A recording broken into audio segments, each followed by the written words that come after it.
Lepo pozdravljeni, dragi gledalci, ki spremljate naš YouTube kanal. Danes bomo govorili o eni zimski temi, zato sta tudi tu z menoj prava gosta za ta vprašanja.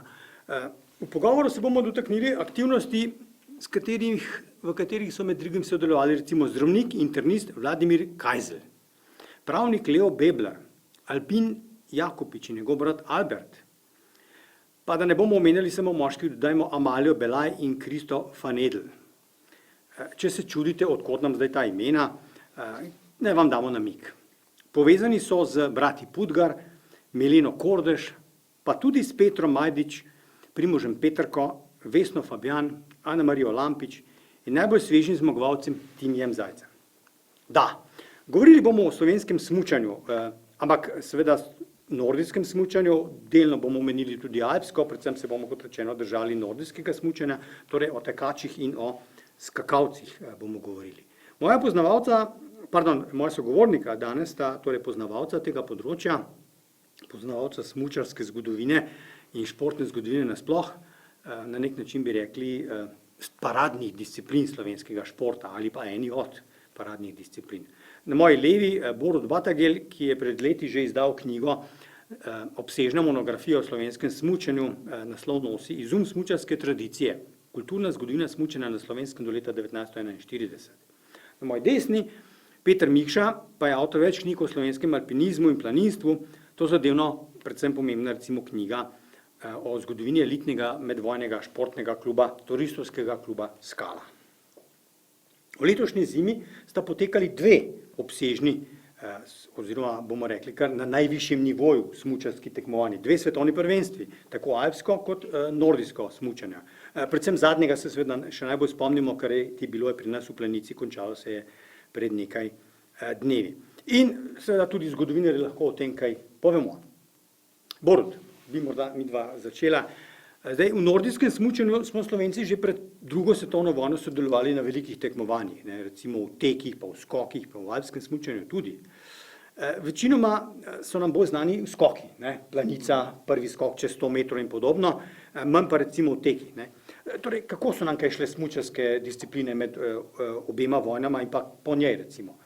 Bolj seveda tako, a smo dobri, a smo slabi. Seveda problem je, kaj je zdaj dobro, kako kdo razume, kaj je dobro in kaj si slab. Ja, zelo široko vprašanje si v bistvu mi postavil.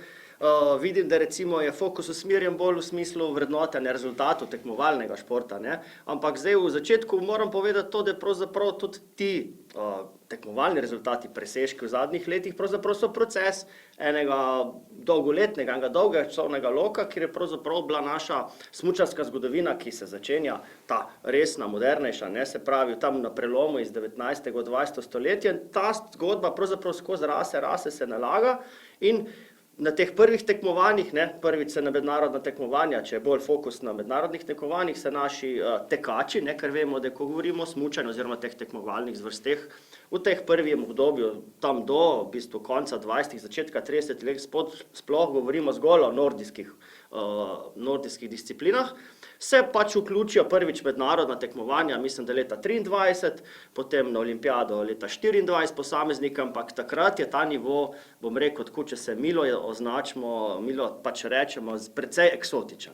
In je pravzaprav ta zgodba se nalagala, z let je pravzaprav ta nivo kvalitete športnih dosežkov rasel, se pravi tudi, ker je pač baza rasla, ker je pravzaprav tudi družba vedno bolj pravzaprav to smučanje podpirala in je v bistvu vrhe dosegla, pravzaprav na nek način jih še čutimo, jih doživljamo, pravzaprav danes, ampak ti prehodi so bili postopni, se pravi od prvega vključevanja, dosti so nek prej eksotičnih, imamo recimo tam konc, recimo, če govorimo zgolj o tekačih, vem, da recimo en izpostavljenih oseb, ko je bil večkrat državni prvak, je bil Joško Janša, mislim, da je bil državni prvak tam od leta 26 do sredine 30 let, ampak njegovi rezultati v neki mednarodni konkurenci sploh niso bili visoki. Sicer takrat se zgodovina, če se spomnim enih časopisnih poročil, mislim, da je on leta 1929 celo prvič na nekem mednarodnem tekmovanju zmaga, ampak to je bilo tekmovanje v Brašovu v Romuniji. Ko pa se je udeležil recimo enega največjih dogodkov smučarskih nordijskih med obema vojnama, to je recimo bilo svetovno prvenstvo na Holmenkollu leta 1930, je bil mogoče tam, rečem zdaj na pamet, 60, 70 mogoče, ne, na teh disciplinah. Ne. Zato se ta kriterij v bistvu na nek način prilagajal. In to, kar pravzaprav danes razumemo kot nek uspeh, ne, so takrat vrednotili, in tako je recimo časopisje, naši strokovnjaki so razlagali, če se je on uvrstil med 10 med srednje Evropejci. Ne, tako da to je recimo ena taka zanimiv podarek, ko spremljamo, ko gradimo neko zgodbo vrednotenja dosežkov naših tekmovalcev. Mogoče, Peter, pa ti kaj o medaljah rečeva. Ne? Recimo, že omenjeni Kajzel je bil na olimpijskih igrah v Šamoniju že leta 1924. To so tiste igre, ne, ko pravzaprav se o olimpijskih igrah smo mimo grede že govorila. Tule levo zgoraj imajo gledalci povezavo, si lahko pogledajo tudi tisti najin pogovor. Ne? So bile še igre, ki so bile kot pridatek onim poletnim v Parizu, toliko za dodatek te informacije. Ne? Zdaj, najnovejši medalje so znane, ne? Zdaj so še sveže, to zlato še blešči. Ne?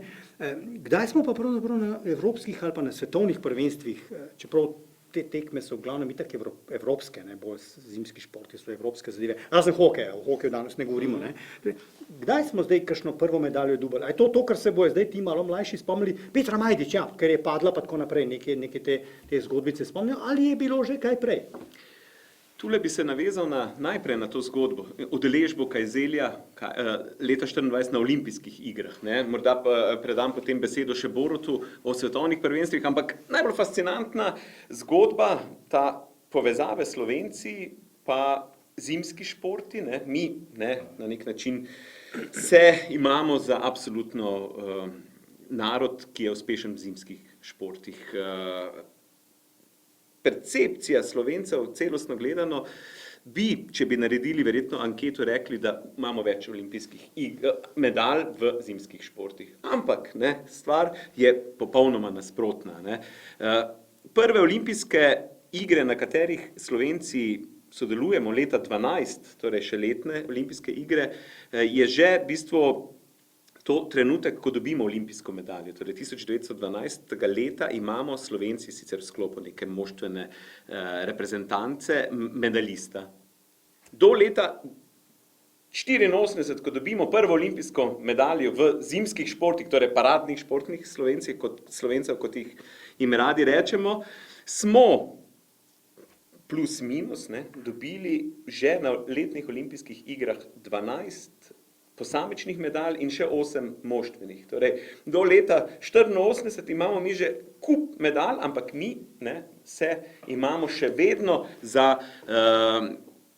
torej, da smo predvsem uspešni v zimskih športih. Morda to stvar, ki jo bomo predebatirali pri naslednjem vprašanju, zakaj ta fascinacija, je pa v bistvu ta številka ali pa ta pogled, predvsem olimpijske igre, ki so največji dogodek svetovni, ne samo športni, in v tem pogledu smo Slovenci po naše uspešni predvsem v zimskih športih, kar je ravno nasprotje. Kar se pa medalj na svetovnih prvenstvih tiče, se pa seveda ni začelo vse z Petro Majdič, ampak imamo že pred zgodovino vsaj dobrih 20 let in tako naprej. Morda predajam tule Borutu besedo. Ja, to se pa še pravzaprav nekateri živo spomnimo, ker smo zdaj že tukaj pravzaprav v tem svetu že nekaj časa. Ja, v bistvu kot prelomni, če zdaj zgolj gledamo skozi svetovna prvenstva, ki so bila izpostavljena, je leto 1982, ko pravzaprav Boris Strel pa Bojan Križaj na svetovnem prvenstvu alpskem v Schladmingu dobita, sta prva pač ta medalista, ko je tako rečemo. Zdaj pa, če gledamo te dosežke, gledano na nordijski del, je pa tukaj še kasneje, je pa tukaj zgodba Predaca, Val di Fiemme, prvenstvo leta 1991, ravno na tem prehodu iz našega iz stare Jugoslavije. Še je zmago za Jugoslavijo. Tako, ampak je recimo to v kontekstu moče tega pogovora, kar se pravzaprav zdaj zgodbe navezuje, mi je takoj pred očmi, kako je Franci Petek, ko je svetovni prvak takrat bil, v bistvu s ponosom kazal na smučke, na katerih je bila na veliko napisana Slovenija, in so to te anekdote, zakaj, kako, jasno Beograd ni bil na tem navdušen najbolj in so na nek način takrat, kot se spomnim, nekje sem slišal te anekdote, kako, ja, točno, to sem bral v Grinčevi knjigi, tej biografiji, kako je pravzaprav so to interpretirali, saj tudi Avstrijci imajo Tirol v smislu kot turistične blagovne znamke, ne, se pravi, moramo gledati, ne, čeprav vemo mi jasno, kako se v bistvu skozi percepcijo, ne, ta blagovna znamka Lipov list Slovenija pravzaprav pol kazala tudi na nek način in vplivala na neko občutek državotvornosti, bom rekel, tako bolj posplošeno. No, skakalci, to nismo zdaj omenili, pa dajmo vseeno omeniti, skakalci pa Calgary, ne, ki je Olimpijske 88 igre, ja, olimpijske tako, igre. ja. Ne. No, 88, pojdimo zdaj k temu, Matjaž Debelak, razpletmo to zgodbo o Slovenija na, pa istočnica ne bo zdaj ta Slovenija napis na smučo od Francija Petka, ne. Kako tudi, da smo zdaj to razglasili smučanje za nacionalni šport, ne? Slovenija je bila že v stari Jugoslaviji, pa tudi v socializmu, ne? To je alpska pokrajina, alpska dežela, tam smučajo, ne? Ampak že prej si z primerjavo medalj dokazoval, ne? Da pravzaprav nismo zimsko športni uspešni, ne? Ampak percepcija, ampak na to smo pa pol mi neki cepili. Drži? Zadnja, rečemo, ali pa zadnja ne oseba, ampak skupina, ki je stopila na ta vlak navdušenja nad alpskostjo, ne, Slovencev, je vsekakor skupina Laibach z priredbo Oj Triglav, moj dom, ki je zelo fascinantna in na nek način poudarja še bolj tole širšo zgodbo, ne, navezave Slovencev, torej ena absolutno avantgardna skupina, ne, tudi povzema to stvar, čeprav bi načeloma to bolj sovpadalo z Avseniki, ne, torej zakaj ta fascinantnost? Morda bom prepustil Borutu osnove, ne, 20 let, kdaj Slovenci dobimo neke pomembne, ne funkcije, ampak mesta, zvez in na tem gradimo, ampak vse v zgodovini je vedno tako, da ima ene močne korenine in več njih, ne, torej več razlogov je, da smo Slovenci danes absolutno vezani na to. Ena je že danes omenjena zgodba 80 let, lepo so zajeli to euforijo alpskega smučanja in nordijskega smučanja v dokumentarcu z naslovom Podarim, dobim. Ne, torej, kako se je gradila najprej iz ene v bistvu interne. In manjše dobrodelne zgodbe, vse nacionalna, ne, torej 80. leta so tista leta, ko alpsko smučanje, pa rečemo tudi planinstvo, skočijo na en val gradnje narodne in seveda kasneje nacionalne identitete v navezavi z Alpami, ne, in realno gledano, ne, v bistvu še vedno Smučarska zveza Slovenije in tudi RTV in tako naprej jahajo na tem valu, ne, navdušenja, ki še vedno v bistvu traja, čeprav bi lahko rekli, da kakšna druga športna zveza ima vsaj primerljive rezultate in morda celo v bolj odmevnih ali pa bolj športih, ki zajema širše, ne, ampak to ni naša stvar. Zdaj, ne, kar se zgodbe tiče, ne, je zanimivo to, ne, da v bistvu resnično parametri slovenskega prostora kažejo na to, da mi neke alpskosti nimamo, ne. 1,5% slovenskega ozemlja je višjega od 1500 metrov. Ne. Nad 1300 metrov ne živi Slovenec, torej nad 1000 metrov imamo 1,2% življa, ne. Ampak mi se identificiramo kot alpski narod, ne. Zdaj, od kje tole, ne?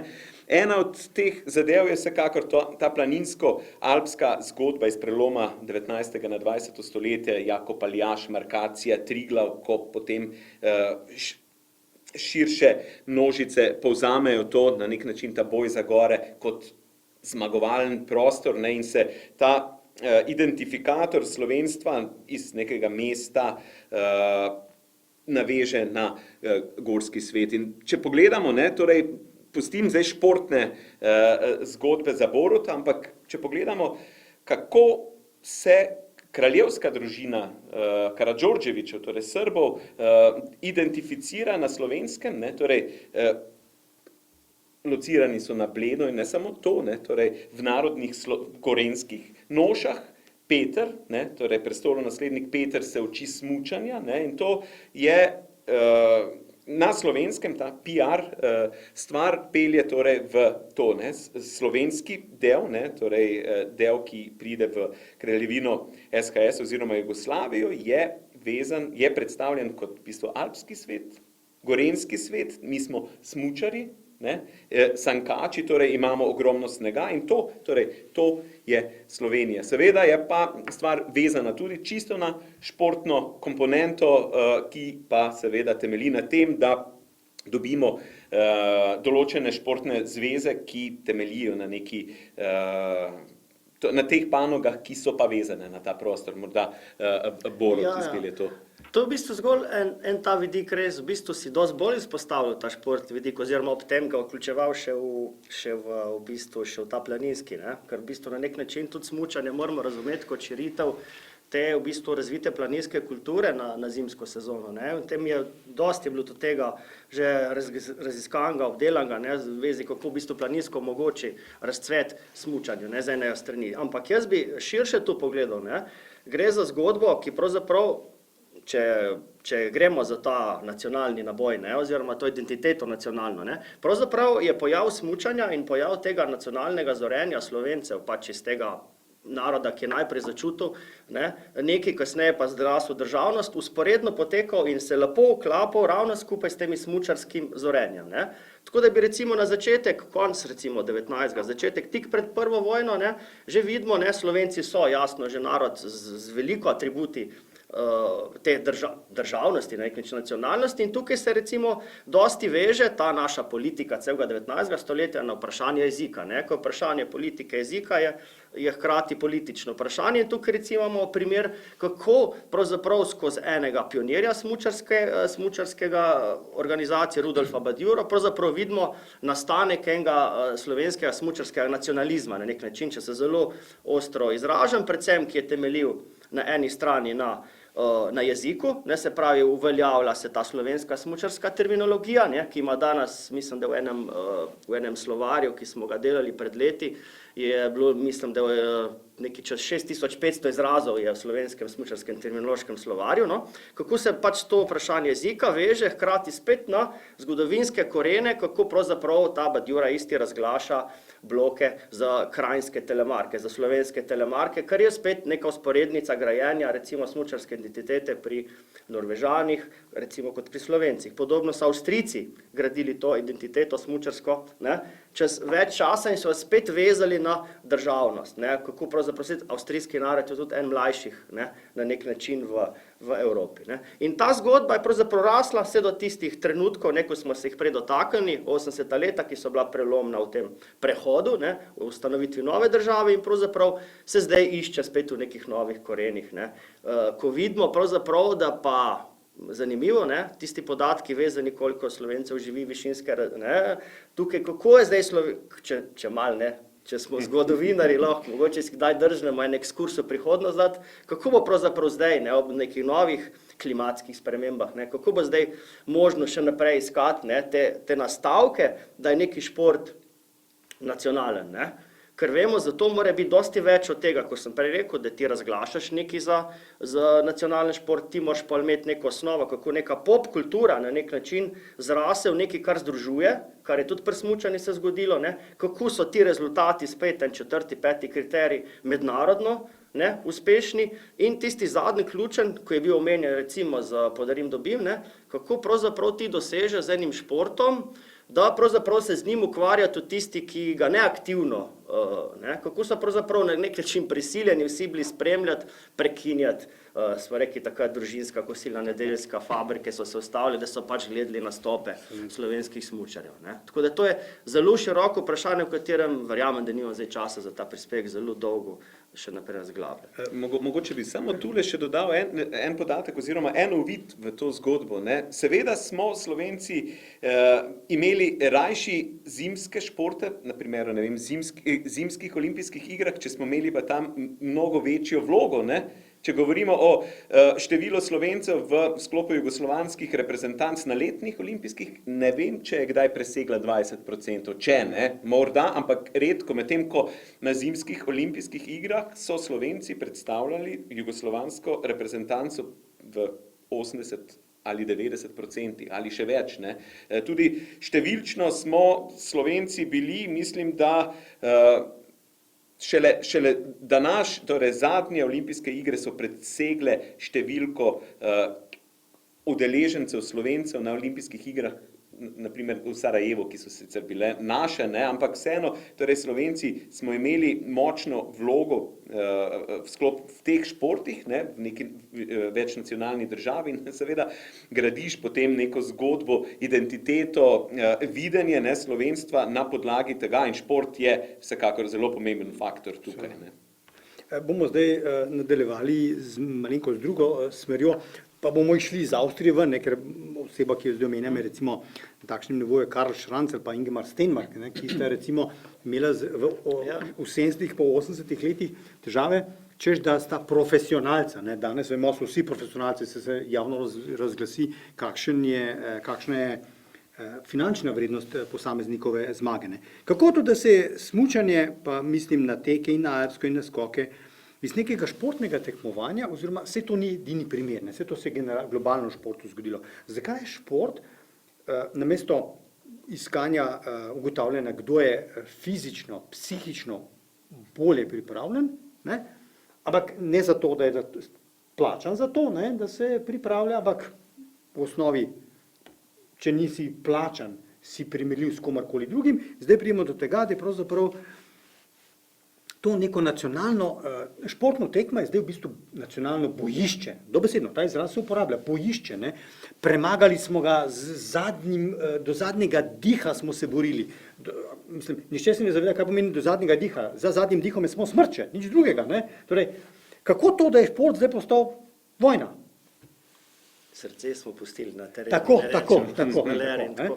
Ja, mislim, to je treba spet gledati malo na dolgi rok, kako se pravzaprav ta družba spreminja in kako v bistvu gleda na vse skupaj in kako v bistvu je ta razvoj šel. Ne.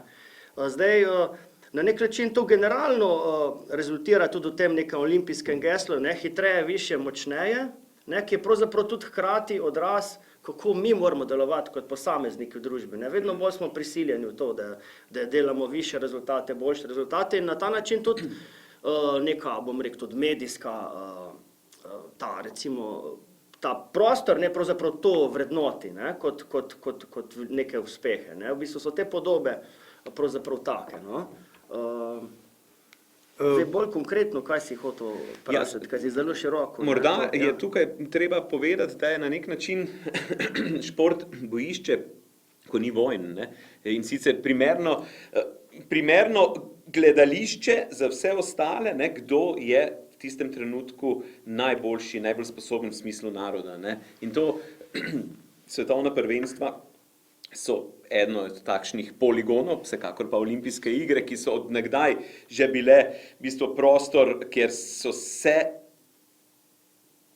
podirali razni tabuji, ne vem, boj za enakost spolov, pa potem seveda bitke velikih polov svetovnih, ne. Danes, ko gledamo svetovna prvenstva ali pa olimpijske igre, ne, gledamo, kdo ima več medalj, ali je to Kitajska, ki vedno bolj, ne, kaže svojo moč, seveda sta tukaj Rusija oziroma nekdanja Sovjetska zveza in ZDA, ne, torej olimpijske igre in šport je danes v bistvu, pustimo zdaj, ne, Ukrajino, ki morda v tem trenutku malo kazi, ne, tole sliko, kar se tiče, ali pa kaže, malo nam megli, ne, tole našo današnjo zgodbo, ampak šport je v zadnjih 100 letih ali pa predvsem 50 letih postal tisto pravo bojišče, kjer se kaže moč